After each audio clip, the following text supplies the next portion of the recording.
Foodie Baddie. Foodie Baddie. Diets are like a single instrument, but your body's more complicated. Based on your blood chemistry, Foodie Baddie maps all of the complex nutrients you need to eat to improve your overall health.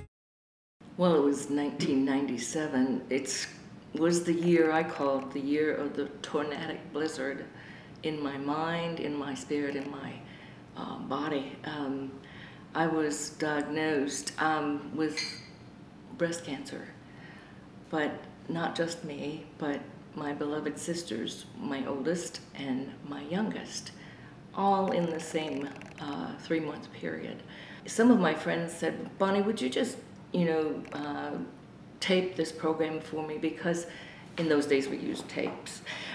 Because my daughter's going to be on this particular program where they're rebuilding a home. And I said, why, sure.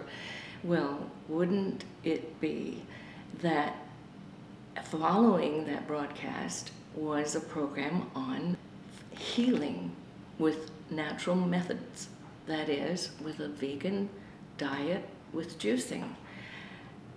And I was amazed that this happened, first off, and then I was more amazed and astounded that it just happened to be that I was not expecting, not looking for this, but it was plopped in my lap.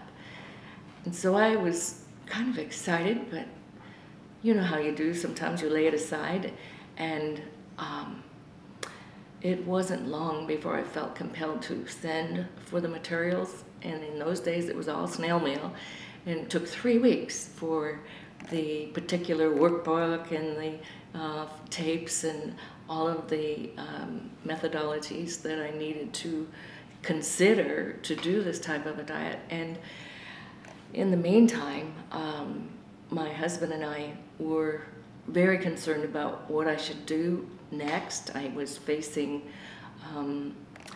the decision whether to have bilateral mastectomies because of 3 sisters being involved, and was there a breast cancer gene that we were dealing with, or just what proper course.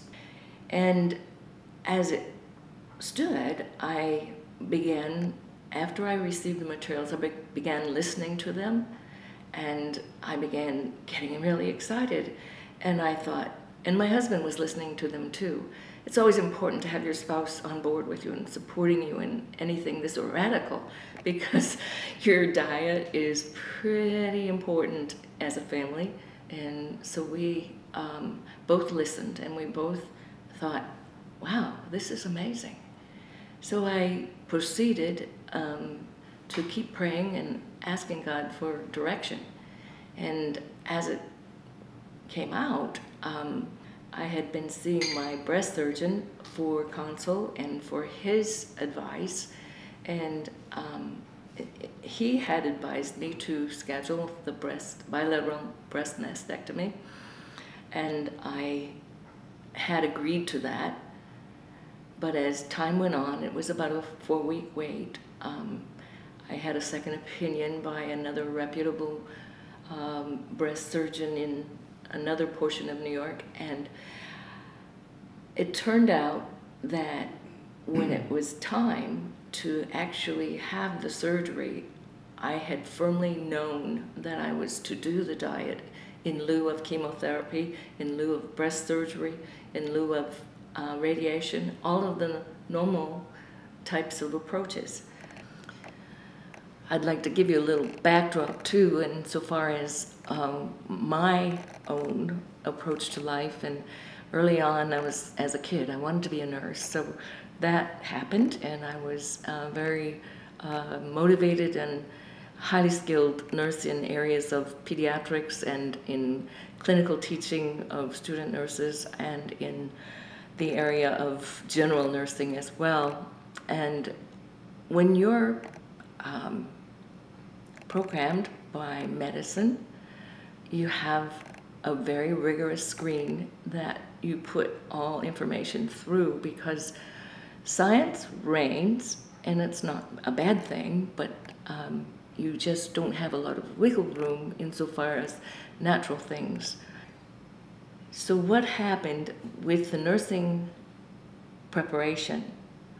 I had a lot of good knowledge to work with. I knew what my odds were insofar as facing breast cancer, and yet I was able to take this knowledge and use it for good, and yet take on this natural approach to health.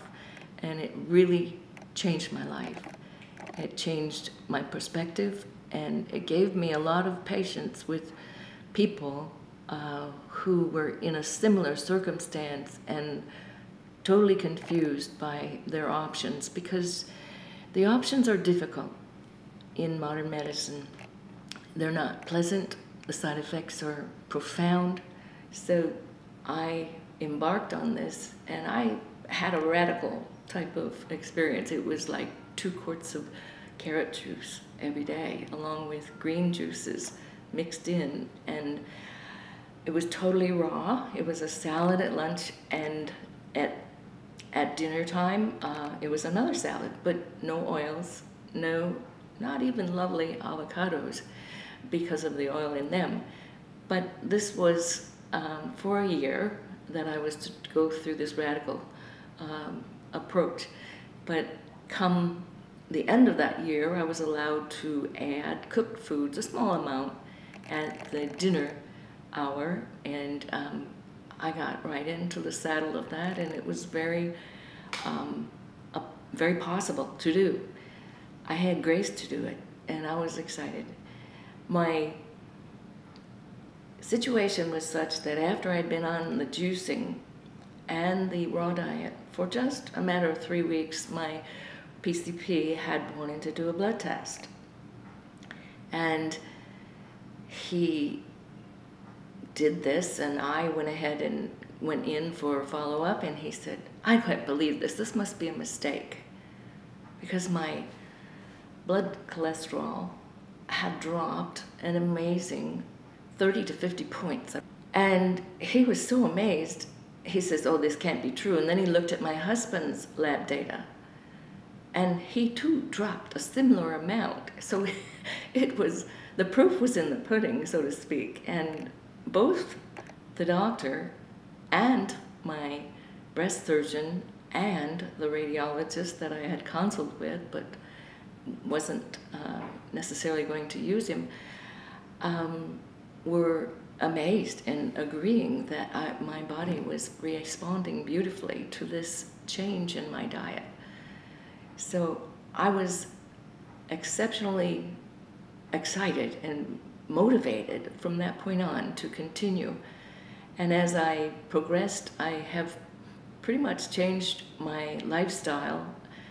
Not always. Sometimes I've eaten the regular American diet, and I have felt that this has been a blessing to my life, and it has caused health to reign in the midst of growing old, and energy is maintained.